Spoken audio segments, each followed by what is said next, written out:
भारत ने जलवायु परिवर्तन पर शीर्ष निर्णय लेने वाली संस्था कॉन्फ्रेंस ऑफ पार्टीज की 33वीं बैठक की मेजबानी करने से पीछे हटने का निर्णय लिया है। भारत के द्वारा ये निर्णय क्यों लिया गया है, ये जानना आपके लिए बहुत इंपॉर्टेंट है। इसी को आज हम इस वीडियो के माध्यम से जानने की कोशिश करेंगे। सबसे पहले कॉन्फ्रेंस ऑफ पार्टीज को समझ लीजिए। आप ये जानते हैं कि United nation framework convention on climate change UNFCCC एक अंतर्राष्ट्रीय संधि है जो 1992 में अस्तित्व में आई थी पृथ्वी शिखर सम्मेलन के दौरान। और इसका लक्ष्य क्या है? इसका लक्ष्य है कि हमें वायुमंडल में जो ग्रीन हाउस गैसेस हैं उनके स्तर को स्थिर रखना है, यानी मानवीय हस्तक्षेप को जलवायु प्रणाली में सीमित करना है। इसका मोटा मोटा उद्देश्य यह है। और इसी के तत्वाधान में होने वाली जो कॉन्फ्रेंस ऑफ पार्टीज की बैठक है वो यूनाइटेड नेशंस की जलवायु परिवर्तन के संबंध में शीर्ष निर्णय लेने वाली संस्था है। यहां पर पार्टीज यानी पक्षकार का मतलब क्या है? देश। कौन से देश? वे देश जिन्होंने हस्ताक्षर किए हैं United nation framework convention on climate change पर। तो इसकी जो 33वीं बैठक है इसकी मेजबानी करने का प्रस्ताव भारत ने रखा था। प्रधानमंत्री नरेंद्र मोदी के द्वारा जो कोप 28 बैठक हुई थी वर्ष 2023 में, कहां पर हुई थी? दुबई में हुई थी। वहां पर यह प्रस्ताव रखा गया था कि भारत कोप 33 यानी कोप 33वीं बैठक जो कि वर्ष 2028 में होगी उसकी मेजबानी भारत करना चाहता है। अब भारत ने अपने नाम की बोली लगाने के जो निर्णय है उसे वापस ले लिया है। एक प्रकार से अपना नाम वापस ले लिया है कि भारत नहीं चाहता कि वो कोप 33 बैठक अपने यहां आयोजित करे। तो भारत का ऐसा निर्णय लेने का कारण क्या है, ये जानना आपके लिए बहुत इंपॉर्टेंट है, उसको हम जानेंगे। लेकिन उससे पहले इस बात को ध्यान में रखिएगा कि आपकी जीएस की तैयारी को पूरी तरह से करवाने के लिए आप घर बैठकर ही जीएस की तैयारी कर सके, इस बात को विशेष तौर से ध्यान में रखते हुए दृष्टि संस्थान ने हाल ही में कोर्स लॉन्च किया है, GS studio foundation live online course. ये मात्र 34,999 में आपकी जीएस की तैयारी को 14 महीने में ही पूरा करा देगा। और इसकी सबसे खास बातों में ये शामिल है कि इसको करने के बाद जब आप दृष्टि संस्थान की किसी भी शाखा में जाएंगे और जीएस फाउंडेशन ऑफलाइन बैच में एडमिशन लेंगे तो ये सारी फीस वहां पर एडजस्ट होगी, यानी ये कोर्स आपको फ्री में ही पड़ जाएगा। इसके संबंध में जो बैच है वो आपको हिंदी, इंग्लिश और इंग्लिश तीनों में ही प्राप्त होंगे। हिंदी माध्यम का बैच 27 अप्रैल को, इंग्लिश का बैच 28 अप्रैल को और इंग्लिश का बैच 29 अप्रैल को प्रारंभ होगा। इंग्लिश के बैच में हिंदी और इंग्लिश दोनों में चीजें समझाई जाएंगी, नोट्स उपलब्ध होंगे इंग्लिश में। आप किसी भी बैच में एडमिशन ले सकते हैं। एडमिशन लेने के लिए डिस्क्रिप्शन में दिए गए लिंक पर जाइए और अपने एडमिशन को ले लीजिए, या आप दृष्टि लर्निंग ऐप को डाउनलोड कर लीजिए, वहां से भी एडमिशन हो जाएगा। जब एडमिशन ले रहे हो और इस फीस पर आपको मैक्सिमम डिस्काउंट चाहिए तो मनीष कोड का इस्तेमाल करिएगा। इस कोड का इस्तेमाल करने पर मैक्सिमम डिस्काउंट आपको प्राप्त होगा। इस फीस को आप ईएमआई पर भी जमा करा सकते हैं। किसी भी प्रकार का डाउट होने पर 8750187501 पर कॉल कर लीजिएगा। अब देखते हैं कि कोप 33 की बैठक की मेजबानी न करने का निर्णय भारत के द्वारा क्यों लिया गया है। इसके सबसे बड़े कारणों में यह माना जा रहा है कि भारत के जो जलवायु लक्ष्य है वो हाल फिलहाल में बदले हैं। किस प्रकार से बदले हैं? जैसे कॉन्फ्रेंस ऑफ पार्टीज की जो बैठक होती है उसका सबसे प्रमुख लक्ष्य क्या होता है? उसका सबसे प्रमुख लक्ष्य है वर्तमान में जो पेरिस एग्रीमेंट 2015 हुआ था उसके लक्ष्यों को पूर्ण करना, या उसके लक्ष्यों की समीक्षा करना और उसके जो लक्ष्य हैं उसकी तरफ आगे बढ़ना, उसके लक्ष्यों को मजबूत करना, अपनी जलवायु कार्रवाई को बढ़ाना। उसका लक्ष्य क्या है कि वैश्विक औसत तापमान को 2 डिग्री सेल्सियस बढ़ने से काफी कम करना, यानी उसको इतने स्तर तक नहीं बढ़ने देना है और हो सके तो उसे सीमित करना है 1.5 डिग्री सेल्सियस तक बढ़ने पर। तो इतना उसको सीमित करना है। इसके लिए सबसे महत्वपूर्ण आवश्यकता क्या मानी गई है? इसके लिए सबसे महत्वपूर्ण आवश्यकता मानी गई है कि जो ग्रीन हाउस गैसेस हैं उनके स्तर को, उनके उत्सर्जन को कम करना है। ग्रीन हाउस गैसेस कौन सी हैं प्रमुख? कार्बन डाइऑक्साइड है, मीथेन है, नाइट्रस ऑक्साइड है और क्लोरोफ्लोरोकार्बन है। तो हमें इनके उत्सर्जन को कम करना है। और इनके उत्सर्जन को कम करने का मतलब यह है कि हमें जो जीवाश्म ईंधन है उससे हट करके हमें नवीकरणीय ऊर्जा संसाधनों की तरफ जाना है। जो रिन्यूएबल एनर्जी है, नवीकरणीय ऊर्जा संसाधन है, उनकी तरफ जाना है। और पेड़ पौधे भी लगाने हैं, क्योंकि जो पेड़ पौधे हैं वो वस्तुतः क्या होते हैं? कार्बन सिक्वेस्ट्रेशन की ताकत होती है, कार्बन को अवशोषित करने की उनकी ताकत होती है। ये सारे जो लक्ष्य आते हैं ये मिटिगेशन उपायों के अंतर्गत आते हैं, शमन उपायों के अंतर्गत आते हैं। लेकिन अब भारत जैसे देशों का क्या मानना है? भारत का ये मानना है कि अगर हमें जलवायु परिवर्तन की लड़ाई लड़नी है तो उसमें केवल मिटिगेशन ही इंपॉर्टेंट नहीं है, उसमें अडेप्टेशन बहुत ज्यादा इंपॉर्टेंट हो चला है, क्योंकि अनुकूलन बहुत ज्यादा इंपॉर्टेंट हो चला है, क्योंकि जलवायु परिवर्तन के प्रभाव हमारी सोसाइटी पर दिखने लगे हैं, जलवायु परिवर्तन के प्रभाव मौसम के बिहेवियर पर दिखने लगे हैं। इसको एक एग्जाम्पल के माध्यम से समझते हैं।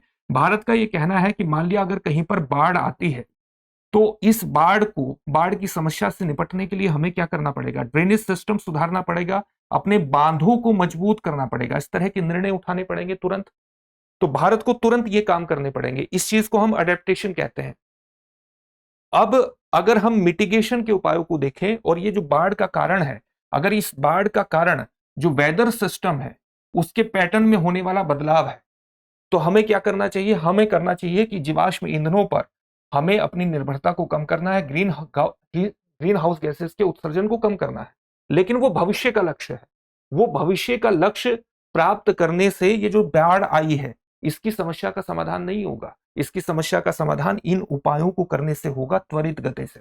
इसलिए भारत का मानना है कि जलवायु परिवर्तन के प्रभावों को सीमित करने के लिए जरूरी है कि हम अडेप्टेशन उपायों को अपनाएं। अडेप्टेशन उपाय शमन उपायों से किस प्रकार से अलग होते हैं? अडेप्टेशन उपाय इस प्रकार से अलग होते हैं, जैसे जलवायु परिवर्तन का एक प्रभाव बिल्कुल स्पष्ट है कि समुद्री जल स्तर बढ़ेगा। अब जब समुद्री जल स्तर बढ़ेगा तो द्वीपीय क्षेत्रों में रहने वाले लोग और तटीय क्षेत्रों में रहने वाले लोगों के घरों में, उनके जो कृषि क्षेत्र है, उनके जो खेत है, उसमें पानी भर सकता है। तो उसका एक उपाय यह है कि हम तटीय क्षेत्रों में क्या करें? दीवारों का निर्माण करें। ये अडेप्टेशन उपायों के अंतर्गत आएगा। इसी प्रकार से अगर वेदर सिस्टम में बदलाव आता है, एक्सट्रीम वेदर कंडीशंस देखने को मिलती हैं और सूखा जैसी स्थितियां हमारे सामने ज्यादा आती हैं, ड्रोट ज्यादा आते हैं, तो हमें ऐसी फसलों का, ऐसे बीजों का विकास करना पड़ेगा जो सूखे के प्रति क्या हो? रेजिस्टेंस हो, सूखा प्रतिरोधी हो। इस तरह के बीजों का विकास करना पड़ेगा। तो सूखा प्रतिरोधी बीजों का विकास करना, फसलों का विकास करना अडेप्टेशन उपाय है। इसी प्रकार से अगर कहीं पर साइक्लोन की घटनाएं ज्यादा होती है तो साइक्लोन शेल्टर्स का निर्माण करना अडेप्टेशन उपायों के अंतर्गत आएगा। तो भारत ये चाहता है कि हमें अडेप्टेशन उपायों पर भी ज्यादा जोर देना है, और अडेप्टेशन उपायों पर ज्यादा जोर देने का सीधा सा मतलब है कि कोई भी देश पहले खुद आर्थिक विकास करे ताकि उसके पास इतना धन आए, उसके पास इतना क्षमता आए कि अपने इंफ्रास्ट्रक्चर को वो मजबूत कर सके। क्योंकि विकासशील देशों की एक समस्या क्या है कि उनका इंफ्रास्ट्रक्चर कमजोर है। अगर उनका इंफ्रास्ट्रक्चर कमजोर है तो किसी भी एक्सट्रीम वेदर कंडीशन से निपटने की उनकी जो क्षमता है वो कमजोर हो जाती है। इसलिए पहले आर्थिक विकास सुनिश्चित करें और उसके बाद अपनी क्लाइमेट योगदान को दें, क्योंकि आर्थिक विकास को सुनिश्चित करने से आपकी क्षमता बढ़ जाएगी अनुकूलन की, आप उस तरह का इंफ्रास्ट्रक्चर तैयार कर सकते हैं और साथ ही आप फिर मिटिगेशन उपायों में भी अपना योगदान दे सकते हैं। और यही अप्रोच, भारत का यह मानना है कि यही अप्रोच चीन की भी रही है। उसने पहले आर्थिक विकास किया और फिर उसने अपना क्लाइमेट कंट्रीब्यूशन बढ़ाया है। तो भारत भी यही चाहता है। दूसरा कारण क्या है कि भारत इसलिए भी मेजबानी करने से पीछे हट रहा है, उसका कि एक मेजबान देश की पूरी जिम्मेदारी ये बन जाती है कि जो क्लाइमेट एग्रीमेंट है, जो पेरिस एग्रीमेंट है, उसके निर्णयों को लागू किया जाए, और उसके निर्णयों को लागू करने के लिए विकासशील और विकसित देशों के बीच समझौता भी करवाया जाए। यानी डेवलप्ड और जो डेवलपिंग कंट्रीज हैं उनके बीच एक समझौते को भी आयाम दिया जाए। लेकिन अभी समस्या क्या आ रही है कि आर्टिकल 9.1 जो है पेरिस एग्रीमेंट का, जो ये कहता है कि विकसित देश विकासशील देशों को शमन के लिए और अनुकूलन के लिए, मिटिगेशन के लिए और एडेप्टेशन के लिए धन की व्यवस्था करेंगे। इस धन की एक सुनिश्चित व्यवस्था नहीं हो पाई है और इस पर भारत बहुत जोर दे रहा है। अगर भारत अपने यहां मीटिंग करवाता है और वो किसी प्रकार का संतुलन इसमें एक प्रकार से नहीं बैठा पाता है, तो ये भी भारत की एक विफलता ही होगी। एक और रीजन ये माना जा रहा है कि एक व्यवस्था शुरू हुई है, आप जानते हैं, जिसको हम कहते हैं ग्लोबल स्टॉक टेक की व्यवस्था कहते हैं। ग्लोबल जीएसटी भी इसको बोल देते हैं, global stock tech. Global stock tech का मतलब क्या है? हमें हर 5 वर्ष में एक सामूहिक समीक्षा करनी है कि पेरिस एग्रीमेंट के तहत जो हमने अपने जलवायु लक्ष्य तय किए हैं उनको प्राप्त करने में हम कितना आगे बढ़े हैं, और जितना आगे बढ़े हैं और जितनी जरूरत है उसके हिसाब से हमें अगले लक्ष्य तय करने हैं। ग्लोबल स्टॉक टेक यानी जो से संबंधित जो पहली समीक्षा है वो कोप 23 की बैठक में की गई, जो कि कहां पर हुई थी? कोप 28 की बैठक, जो कि वर्ष 2023 में दुबई में हुई थी। अब इसकी 5 वर्ष में समीक्षा की जानी है, यानी इसकी अगली समीक्षा कब होगी? कोप 33 में होगी, जो वर्ष 2028 में होने वाली है। तो ग्लोबल स्टॉकटेक क्या है? अपनी नीतियों की समीक्षा करनी है कि जलवायु परिवर्तन की लड़ाई में आप कहां पर खड़े हुए हैं। यानी आपको यह देखना है कि आप जो ग्रीन हाउस गैसेस के उत्सर्जन हैं उसको कम करने में आपने कितनी सफलता हासिल की है। और अगर भारत का ही दृष्टिकोण, भारत की ही अप्रोच इसके संबंध में बदल गई है, तो निश्चित रूप से आप देख सकते हैं, अगर भारत की अप्रोच बदल गई है और भारत अडेप्टेशन पर ज्यादा जोर दे रहा है, शमन पर ज्यादा जोर नहीं दे रहा है, तो इसका सीधा सा मतलब क्या है कि ग्लोबल स्टॉकटेक भारत पर अतिरिक्त दबाव बना सकता है। तो इसलिए भी भारत नहीं करना चाहता है कि भारत इसकी मेजबानी करे। तो ये सबसे प्रमुख कारण माने जा रहे हैं कि भारत के सामने इस तरह की वास्तविक चुनौतियां खड़ी हो सकती हैं। भारत का सबसे बड़ा टारगेट फिलहाल क्या है?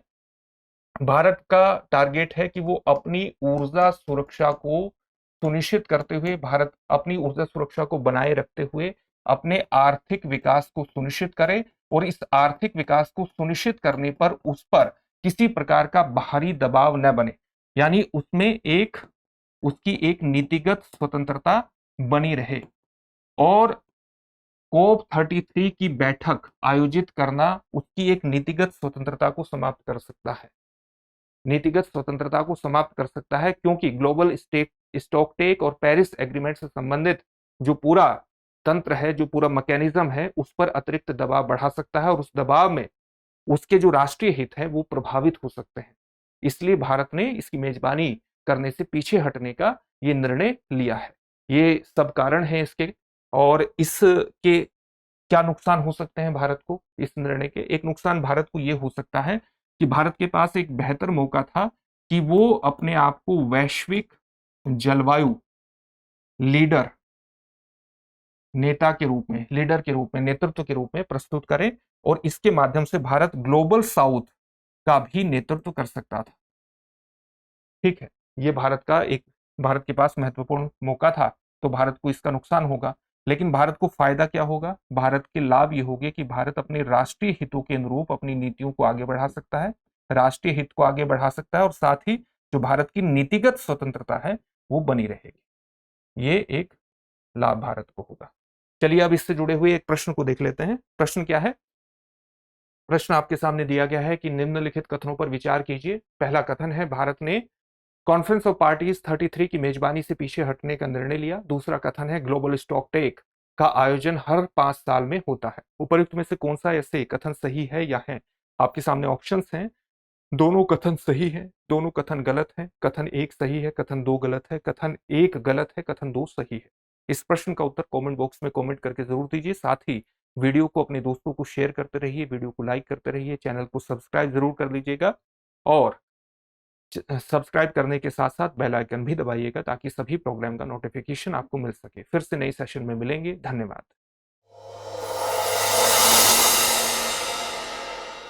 अब एग्जाम की तैयारी को और बेहतर करने के लिए हमारे चैनल को लाइक, शेयर और सब्सक्राइब करना ना भूलें।